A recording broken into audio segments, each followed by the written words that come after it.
Souveraineté et intégrité territoriale Chago, les échanges US-UK se multiplient. Après Trump, Starmer, le nouveau secrétaire d'État américain, Marco Rubio, s'est entretenu avec le Foreign Secretary britannique. David Lammy. Human Rights Watch interpelle l'Union africaine sur le volet des droits des Chagossiens en prévision du 38e sommet de février. À Addis Abeba, après une dizaine de jours écoulés depuis son installation à la Maison-Blanche, le nouveau président américain, Donald Trump, n'a laissé transpirer aucune indication formelle au sujet du Chago Much Better Deal conclu entre Maurice et le Royaume-Uni. Pourtant, les échanges transatlantiques au plus haut niveau se multiplient. D'abord, le président Trump s'est entretenu par téléphone dans la nuit de dimanche à lundi, heure de Maurice. Puis ce fut au tour du nouveau secrétaire d'État, Marco Rubio, de s'engager dans un tour d'horizon politique et diplomatique avec le Foreign Secretary britannique, David Lammy. Les communiqués officiels sur ces développements, émis à Londres comme à Washington, font abstraction de toute mention spécifique des Chagos. Le quotidien britannique The Telegraph maintient toutefois que le dossier Chago a bel et bien été évoqué. Entre-temps, le président Trump s'est entretenu avec le Premier ministre indien, Narendra Modi, dont l'apport dans le dénouement de cette affaire, avec un accord à 2 paliers, soit la restitution de la souveraineté de Maurice sur les Chagos et le bail de 99 ans pour la base militaire et nucléaire de Diego Garcia, ne peut être sous-estimé dans la géopolitique de l'océan Indien. La Grande Péninsule est en effet un major stakeholder dans ces tractations, avec en toile de fond les installations militaires à Diego Garcia, et dont la marine indienne est en mesure de bénéficier. En parallèle, l'ONG Human Rights Watch s'est assuré que la question des Chagos soit présente lors du 38e sommet de l'Union africaine, qui se déroulera en février à Addis Abeba. Commentant les discussions entre Marco Rubio et David Lammy, The Telegraph avance que Donald Trump Secretary of State challenged David Lammy over Britain's deal to give away the Chago Island in their first call together. La préoccupation du côté des Américains demeure que Reassurance that the agreement will not undermine US security interest, Givanderis en American base on one of the island, Diego Garcia. Cette obsession du gang des anti-Chago deal est confirmée par l'US State Department readout des échanges Rubio. Lammy a l'effet que they discussed both China's malign influence and the need for a free and open Indo-Pacific.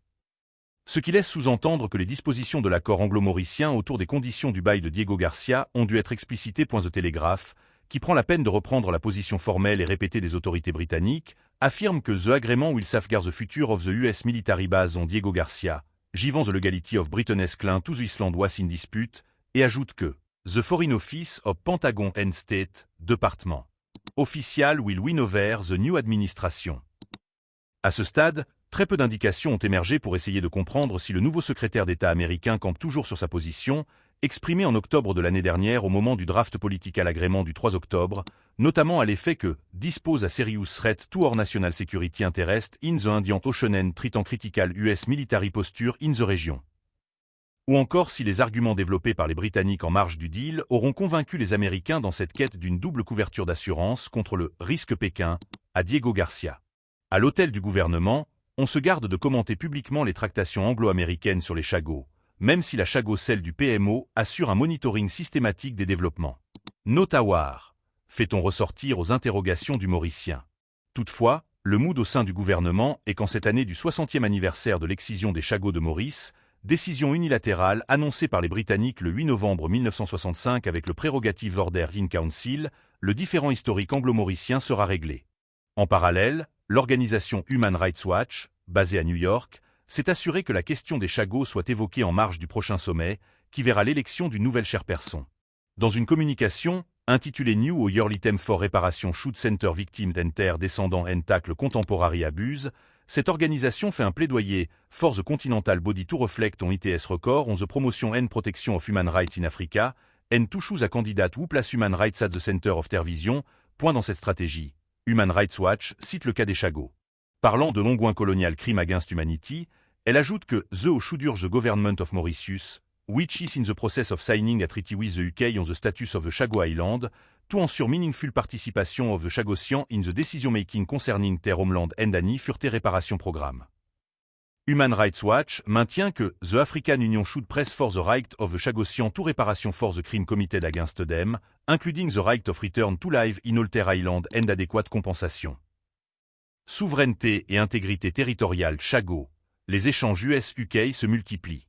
Après Trump, Starmer, le nouveau secrétaire d'État américain, Marco Rubio, s'est entretenu avec le Foreign Secretary britannique, David Lammy Human Rights Watch interpelle l'Union africaine sur le volet des droits des Chagossiens en prévision du 38e sommet de février. À Addis Abeba, après une dizaine de jours écoulés depuis son installation à la Maison-Blanche, le nouveau président américain, Donald Trump, n'a laissé transpirer aucune indication formelle au sujet du Chago Much Better Deal conclu entre Maurice et le Royaume-Uni. Pourtant, les échanges transatlantiques au plus haut niveau se multiplient. D'abord, le président Trump s'est entretenu par téléphone dans la nuit de dimanche à lundi, heure de Maurice. Puis ce fut au tour du nouveau secrétaire d'État, Marco Rubio, de s'engager dans un tour d'horizon politique et diplomatique avec le Foreign Secretary britannique, David Lammy. Les communiqués officiels sur ces développements, émis à Londres comme à Washington, font abstraction de toute mention spécifique des Chagos. Le quotidien britannique The Telegraph maintient toutefois que le dossier Chago a bel et bien été évoqué.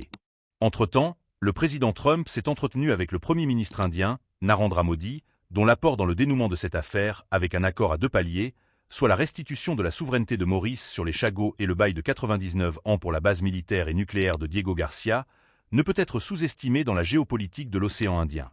La Grande Péninsule est en effet un major stakeholder dans ces tractations, avec en toile de fond les installations militaires à Diego Garcia, et dont la marine indienne est en mesure de bénéficier.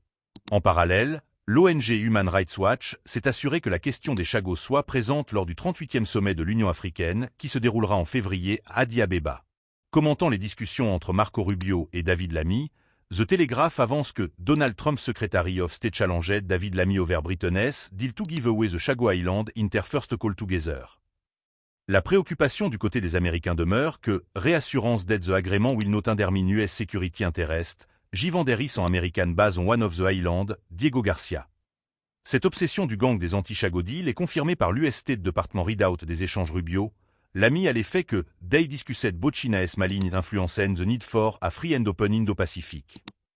Ce qui laisse sous-entendre que les dispositions de l'accord anglo-mauricien autour des conditions du bail de Diego Garcia ont dû être explicitées. The Telegraph, qui prend la peine de reprendre la position formelle et répétée des autorités britanniques, affirme que the agreement will safeguard the future of the US military base on Diego Garcia, giving the legality of Britain's claim to the island was in dispute, et ajoute que the Foreign Office of Pentagon and State Department official will win over the new administration. À ce stade, très peu d'indications ont émergé pour essayer de comprendre si le nouveau secrétaire d'État américain campe toujours sur sa position, exprimée en octobre de l'année dernière au moment du draft politique à l'agrément du 3 octobre, notamment à l'effet que dispose a serious threat to our national security interest in the Indian Ocean and treating critical US military posture in the region. Ou encore si les arguments développés par les Britanniques en marge du deal auront convaincu les Américains dans cette quête d'une double couverture d'assurance contre le risque Pékin à Diego Garcia. À l'hôtel du gouvernement, on se garde de commenter publiquement les tractations anglo-américaines sur les Chagos, même si la Chago, celle du PMO, assure un monitoring systématique des développements. Notawar, fait-on ressortir aux interrogations du Mauricien. Toutefois, le mood au sein du gouvernement est qu'en cette année du 60e anniversaire de l'excision des Chagos de Maurice, décision unilatérale annoncée par les Britanniques le 8 novembre 1965 avec le Prerogative Order in Council, le différend historique anglo-mauricien sera réglé. En parallèle, l'organisation Human Rights Watch, basée à New York, s'est assurée que la question des Chagos soit évoquée en marge du prochain sommet, qui verra l'élection d'une nouvelle chairperson. Dans une communication, intitulée New Yearly Theme for Reparation Should Center Victim d'Enter Descendant and Tackle Contemporary Abuse, cette organisation fait un plaidoyer for the Continental Body to reflect on ITS record on the promotion and protection of human rights in Africa, and to choose a candidate who place human rights at the center of their vision. Point dans cette stratégie. Human Rights Watch cite le cas des Chagos. Parlant de l'ongoing colonial crime against